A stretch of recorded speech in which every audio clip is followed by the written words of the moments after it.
오늘 사도행전 2장 14절부터 21절의 말씀을 중심으로 베드로의 설교라는 제목으로 같이 말씀을 나누고 은혜를 나누려고 합니다. 우리는 사도행전 2장 전반부의 말씀을 지난 시간에 말씀을 같이 나누면서 놀라운 오순절 성령 강림의 사건을 보게 됩니다. 그리고 이 모습을 보고 많은 사람들이 놀랍니다.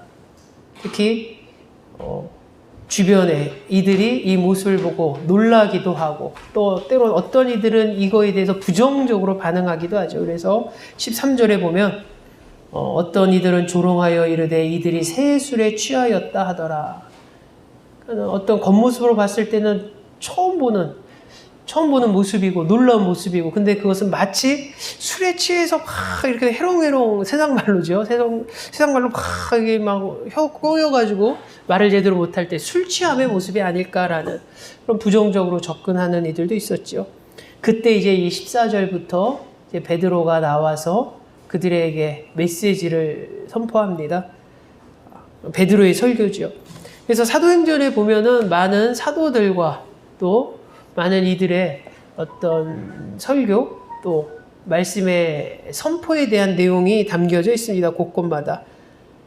근데 최초의 성령이 오신 후 교회에서 최초의 중요한 설교가 오늘 첫 번째로 소개되어 있죠. 바로 베드로의 설교입니다. 이 베드로의 설교로 인해서 우리가 이제 계속 말씀을 나누겠지만 무려 3,000명이 이 베드로의 설교를 통해서 회개하게 되고 그 이후에 교회가 세워지는 놀라운 역사가 이제 나타나게 되면 우리는 보게 됩니다. 그것이 오늘 시작하는 14절부터 40절까지의 말씀 가운데서 발견되는 부분이죠. 우리가 말씀을 보면서 가장 먼저 눈에 주목해야 될 부분은 바로 베드로가 사도들의 대표로서 오늘 본문 가운데 등장한다는 것입니다. 사실은 베드로가 예수님과 공생할 동안에도 사실은 되게 반장과 같은 역할을 보일 때가 있습니다. 예수님께서 너 반장해라고 이렇게 명하신 건 아닌데, 이렇게 의도했든 의도하지 않았던 간에 본인이 이렇게 나서면서 어떤 대표성에 대는 모습을 보이기도 하죠. 근데 오늘 본문 가운데서도 사도 바울이 사도들 가운데서 대변인의 모습으로 등장을 합니다. 그리고 그곳에 모인 유대인들을 향해서 말씀을 선포하게 되죠. 근데 그때 모인 이들이 너무나 다양한 이들이 모였습니다. 그리고 많은 이들이 모였습니다.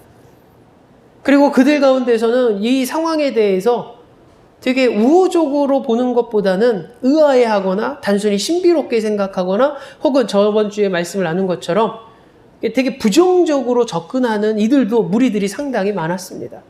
그래서 그걸 갖고 자꾸 폄하하려는 이들이 있었죠.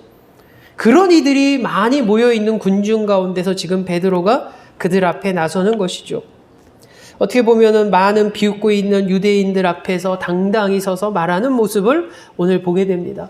그리고 그 말할 때 베드로의 모습은 마치 조금의 흔들림도 없어 보이고 아주 확신에 찬 모습이고, 그리고 지금 베드로가 선포하는 모든 것들이 어떤 두려워하거나 혹은 부끄러워하거나 그런 식의 목소리를 담아있지 않음을 보게 됩니다.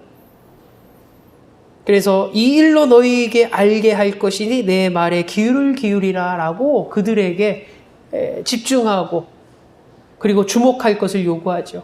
그러면서 말씀을 선포하게 됩니다. 이 모습을 보면서 우리는 어떤 생각이 듭니까, 여러분?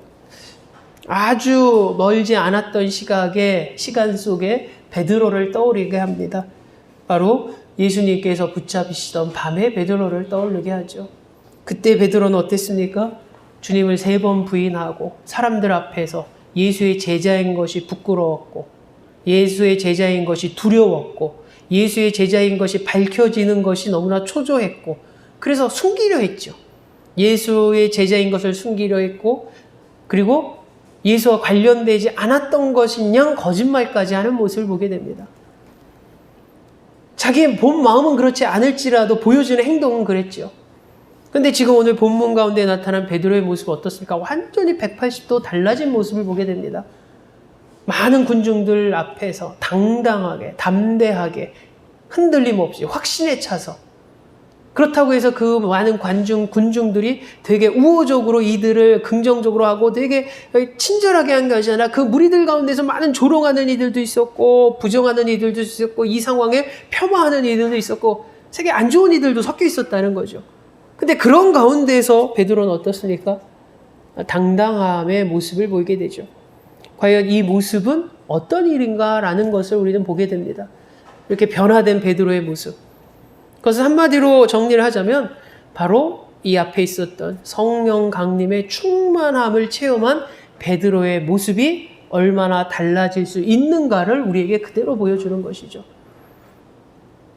여러분, 성령 충만함의 모습을 보여준 이 베드로의 모습은 이전과 전혀 다른 모습이었습니다.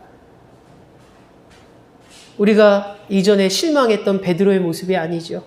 이제 성령 충만한 상태로 변화된 베드로의 모습은 어떻게 보면 우리도 저런 모습이어야 되는데 마치 모범으로 삼을 만한 그런 귀한 모습을 오늘 성경을 통해서 보게 됩니다. 근데 중요한 것은 이 놀라운 성령의 충만함의 역사는 베드로 한 사람에게만 나타나는 것이 아니라 누구에게나 나타나는 것임을 오늘 성경은 이야기합니다. 우리가 성령 충만하면 우리가 상상할 수 없는 담대함이, 우리가 성령 충만하면 우리가 상상할 수 없는 어떤 용기가, 열정이, 담대함이 우리 삶 가운데서 나타난다는 거죠. 어떤 이들은 어떤 사역함에 있어서 자기 자신이 사역에 적합하지 않다라고 봅니다. 나는 말주변이 없기도 하고, 나는 사람과 친분 맺기가 성격상 너무 내성적이라서 그런 거 잘 못하고, 나는 성격상 누군가를 끌어주고 양육하고 케어할 만한 나는 그릇이 못 된다고 많이 생각을 하죠. 미흡하다고 생각하고 부족하다고 생각합니다. 근데 오늘 성경에 보니 무엇을 우리에게 주고 있습니까? 우리가 성령 충만한다면 우리가 생각하는 나 자신의 모습, 내가 알고 있는 내 모습의 이상의 모습을 우리는 보여주고 갖게 된다는 거죠. 그것이 성령의 역사입니다. 성령의 일하심. 그래서 우리는 우리 성령 충만함으로 우리의 믿음과 신앙생활이 나아가길 원합니다. 지금 내 모습으로 봤을 때는 신앙생활을 정말 하나님 보시기에 칭찬받을 만한 모습으로 할 만한 내 처지와 신분과 환경과 모든 것이 안 된다고 생각하죠. 그러나 우리가 성령 충만함으로 나아간다면 내가 생각하는 이상의 담대함과 열정과 헌신과 이런 모든 것들이 우리 삶 가운데서 나타나고 그 모습을 통해서 하나님을 기쁘게 하는 그런 귀한 성도의 삶, 성도의 모습이 또 이 교회의 모습이 되기를 주 예수의 이름으로 축원합니다. 그러면서 이제 사도 베드로가 이제 말씀을 이어가죠. 그러면서 이렇게 말합니다. 때가 제 삼신이 너희 생각과 같이 이 사람들이 취한 것이 아니라 이는 곧 선지자 요엘을 통하여 말씀하신 것이니라고 시작을 합니다. 그러니까는 상식적으로 이 사람들이 몇몇 부정적으로 보는 조롱하는 이들이 이 사람들 술 취한 거 아니야? 이 많은 사람들이 어떻게 단체로 술 취해서 요즘 한국식으로 얘기하면 낮술한 거 아니야? 막 이런 개념이죠. 근데 여러분 여기에 삼시라는 것은 이제 우리나라 시간으로 계산하면 아침입니다. 아침 9시. 그러니까 아침 9시에 사람들이 술 취해 있는 거 아니야? 라고 이야기하는 거죠. 근데 여러분 이 당시 문화적으로 봐도 안식일이나 거룩한 축제일에 유대인들은 이 9시 전에는 마시는 것뿐만 아니라 먹는 것도 하지 않습니다. 먹는 것조차. 그러니까 이 시간대는 먹는 시간대도 아니고 마시는 시간대도 아니라는 거죠. 한마디로 말해서 지금 술 때문에 이런 일이 아니라는 것을 베드로는 이야기합니다. 그럼 무엇 때문에 이런 일이 나타나게 됐는가? 베드로는 바로 이 놀라운 사건의 원인은 성령 강림이고 이 성령 강림은 결국 말씀의 성취였음을 오늘 성경을 통해서 베드로는 증거하고 있습니다. 바로 구약 성경의 예언이 성취됐다는 것이죠. 그래서 베드로는 성경의 예언적 증언으로부터 이 사건의 의미를 해석하고 있습니다. 즉 지금 나타난 놀라운 성령 강림의 사건, 그래서 많은 사람들이 지금 입에서 방언이 터지고 그리고 그 방언은 우리가 알 수 없는 세계 곳곳의 언어로서 말하고 있는 이 놀라운 광경을 단순히 갑작스럽게 나타난 신비한 현상, 갑작스럽게 나타난 어떤 신비한 사건이 아니고 또 우연한 사건도 아니라는 거죠. 그것은 바로 말씀의 성취라는 것입니다. 말씀의 성취. 바로 구약의 말씀이 바로 오늘 성경 본문 가운데 오순절에 그 말씀의 성취가 나타났음을 이야기합니다. 그리고 그 말씀의 성취의 배경은 바로 선지자 요엘서를 기반으로 하고 있습니다. 여러분, 우리 구약에 보면은 선지자 요엘에 대한 말씀이 기록되어져 있죠. 그래서 요엘은 이름 자체가 여호와는 하나님이시다라는 뜻을 갖고 있습니다. 예루살렘 출신이었고 부두엘의 아들로서 12 소선지자 중에 한 명임을 우리는 알 수 있습니다. 그러니까 우리가 성경의 구약에 보면 소선지자 혹은 대선지자라고 이야기하는데 그 선지자의 개념이 이 사람이 활약이 컸기 때문이 아니라 단순하게 성경의 분량대로 이야기합니다. 그러니까 이사야 선지자처럼 성경의 분량이 많으면 대선지자에 속하는 거고 요엘 선지자처럼 기록이 짧으면 소선지자로 구분을 하는 것이죠. 그래서 요엘서의 기록자로서 기록에 보면은 유다 왕이죠. 유다 왕 요아스 때 활약했고 그러나 그의 생애와 인물에 대해서는 거의 성경 속에서 어떤 설명과 부연적인 것을 알려진 것이 거의 없죠. 근데 그가 예언했을 때 요엘서를 통해서 메뚜기 재앙을 통해서 하나님의 심판을 경고했었고 회개를 촉구했고 근데 그 예언이 오늘 본문에서 오순절의 성령의 강림으로 그 예언이 성취되었음을 보게 됩니다. 중요한 것은 여러분 구약에 나왔던 예언이 바로 오늘 신약의 오순절날 성취됐다라는 것.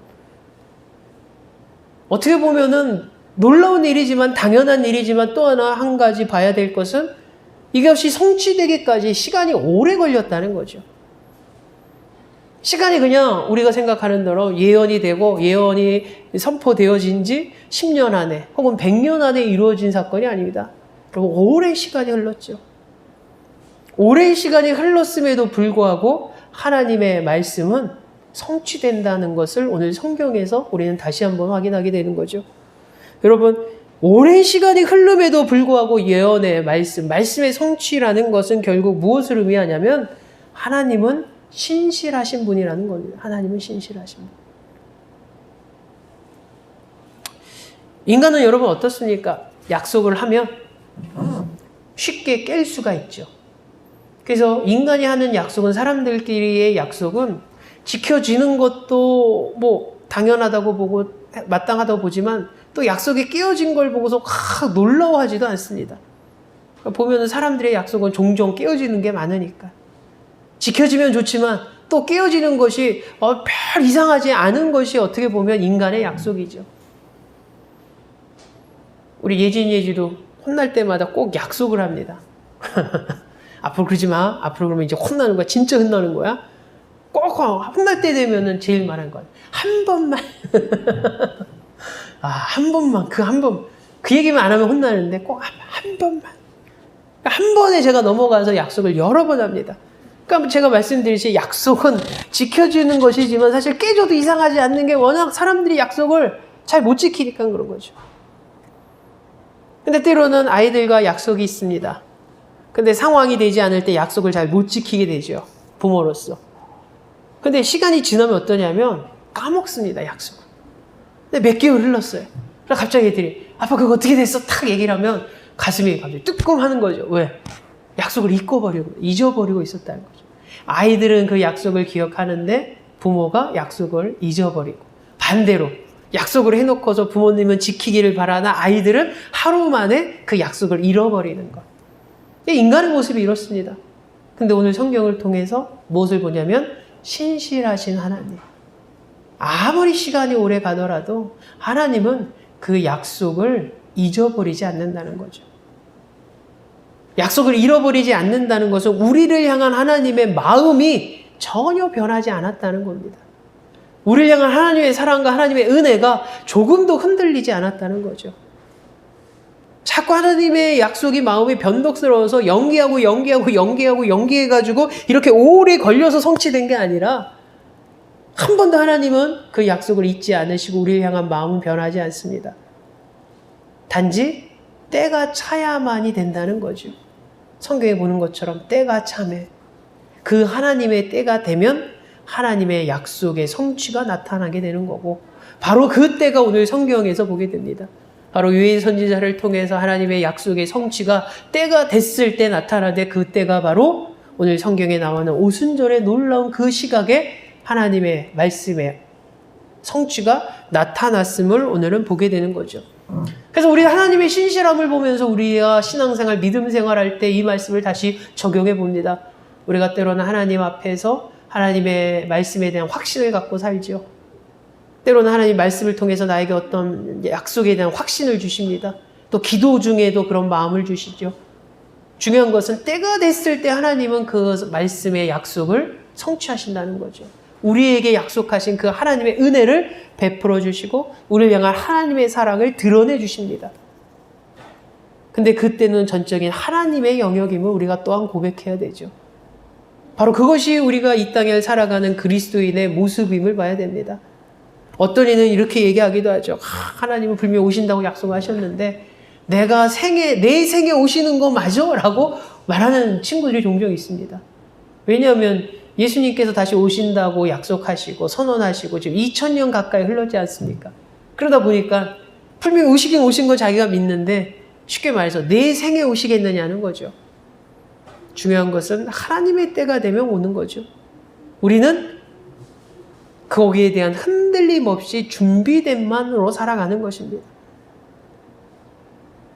우리의 모습도 마찬가지입니다. 개인적으로 우리가 하나님이 나에게 대한 약속, 하나님이 나에게 대한 약속이 있다면 그때를 우리는 알 수 없을지언정 우리는 그 약속에 대한 확신과 그 성취를 향한 준비됨으로 나가는 것이죠.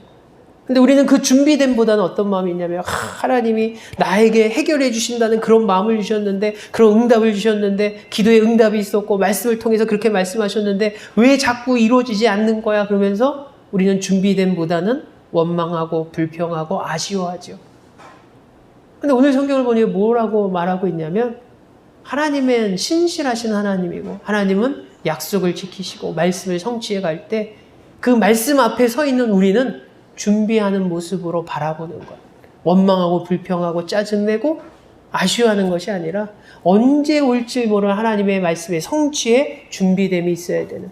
그래서 저와 여러분의 삶이 하나님의 약속에 준비됨으로 나아가기 원합니다.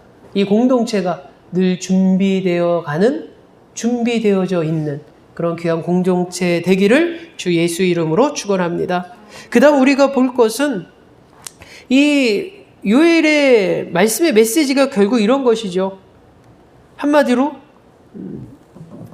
말세가 됐을 때 성령의 부으신 놀라운 사건이 나타나게 될 것이라는 것입니다. 그래서 오늘 본문에도 이렇게 말하죠. 하나님이 말씀하시기를 말세에 내가 내 영을 모든 육체에 부어주리니 너희 자녀들은 예언할 것이요 너희의 젊은이들은 환상을 보고 너희 늙은이들은 꿈을 꾸리라. 그때 내가 내 영을 내 남종과 여종에게 부어주리니 그들이 예언할 것이요. 아멘. 요엘의 예언의 성취는 결국 성령의 강림의 사건의 성취로 나타나게 됩니다. 바로 말세 때. 말세라는 것은 바로 하나님의 복음의 때를 말하는 것이죠. 바로 구속사역에 있어서 현 시대 그리스도가 이 땅에 오시고 재림에까지의 그 기간이 바로 말세라고 우리는 이야기합니다. 말세가 왔기 때문에, 말세가 도래했기 때문에 이제 약속의 말씀처럼 성령이 임하셨다는 거죠. 바로 성령 강림의 사건이 나타난 것입니다.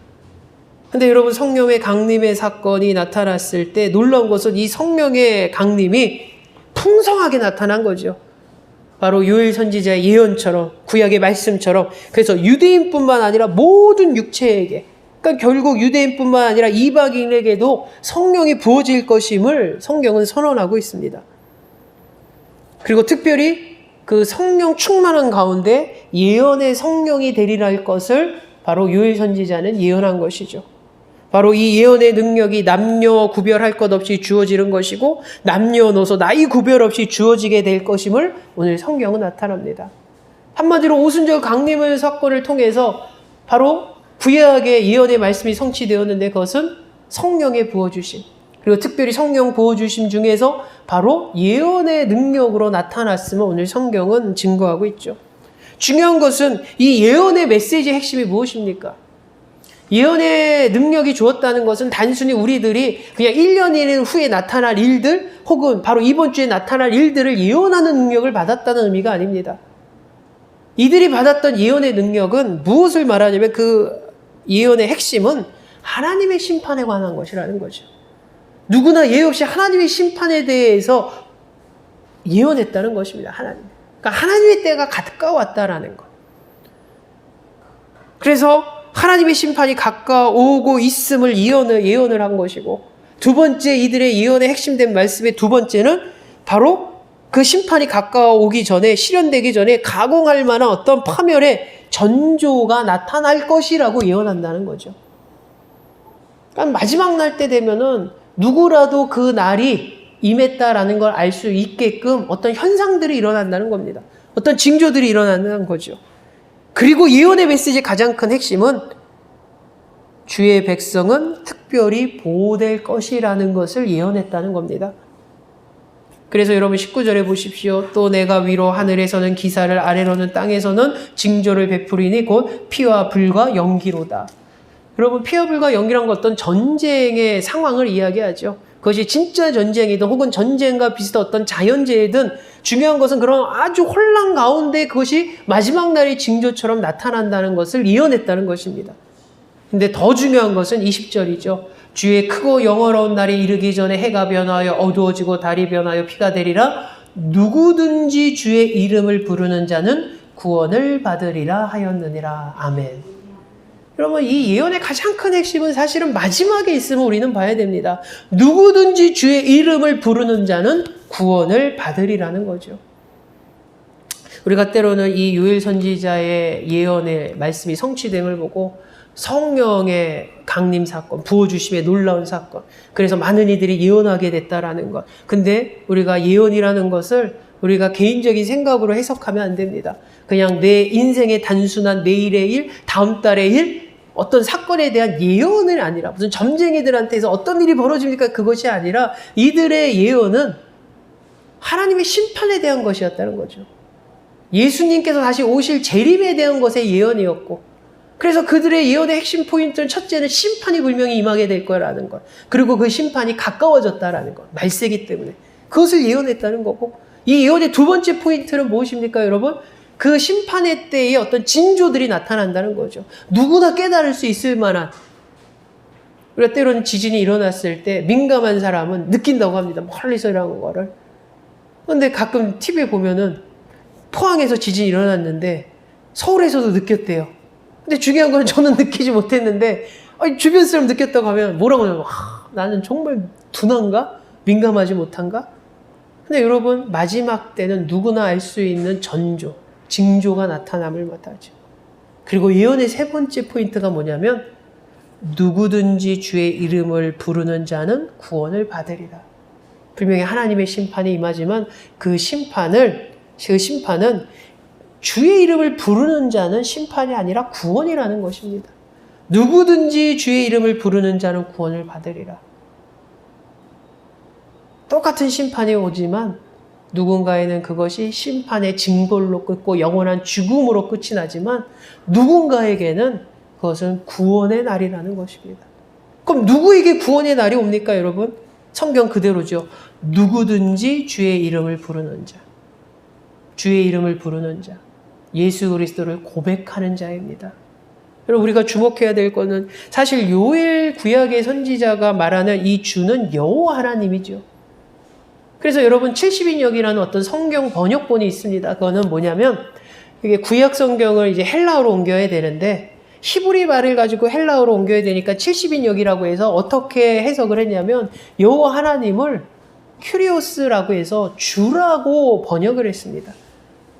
그래서 구약의 하나님을 주라고 했는데 오늘 본문 가운데서 그 주가 창조주 하나님에서 이제 뭘로 확장돼 갑니까? 예수 그리스도를 주로 고백한 그 주로 우리가 받아들이고 해석하고 있다는 거죠. 요엘 선지자가 말할 때는 하나님의 이름을 부르는 자가 구원을 받는다고 그랬는데 이게 성취된 이 신약 시대에는 바로 예수 그리스도를 고백하는 자가 구원을 받게 됨을 이야기합니다. 그럼 우리가 아는 것처럼 하나님은 예수 그리스도를 통해서 심판을 위탁하셨습니다. 그리고 하나님께서는 예수 그리스도를 통해서 은혜도 역시 허락하셨죠. 예수 그리스도를 통해서 놀라운 은혜와 구원의 길이 열리게 하셨습니다. 이제 구약의 하나님에 대한 호칭은 이제 오늘 본문을 통해서 예수 그리스도를 향한 것이 됐음을 우리는 또한 보게 됩니다. 그래서 이제는 예수 그리스도의 이름을 부르는 것은 그리스도인의 가장 기본적인 신앙의 고백이 되었음을 우리는 알게 되는 것이죠. 바로 예수 그리스도가 나의 주됨을 고백하는 사람은 그리스도인이 되는 것이고, 그는 심판 때의 구원을 얻을 소망을 얻게 됐음을 오늘 성경은 우리에게 분명히 증거하고 있는 것입니다. 그래서 우리 그리스도인들 한마디로 이야기하자면 고린도전서 1장 2절에 근거하면 주 예수 그리스도의 이름을 부르는 자가 바로 그리스도인이라는 거죠. 바로 오늘 본문처럼 누구든지 주의 이름을 부르는 자는 구원을 받으리라. 바로 그리스도인은 구원을 받으리라는 거죠.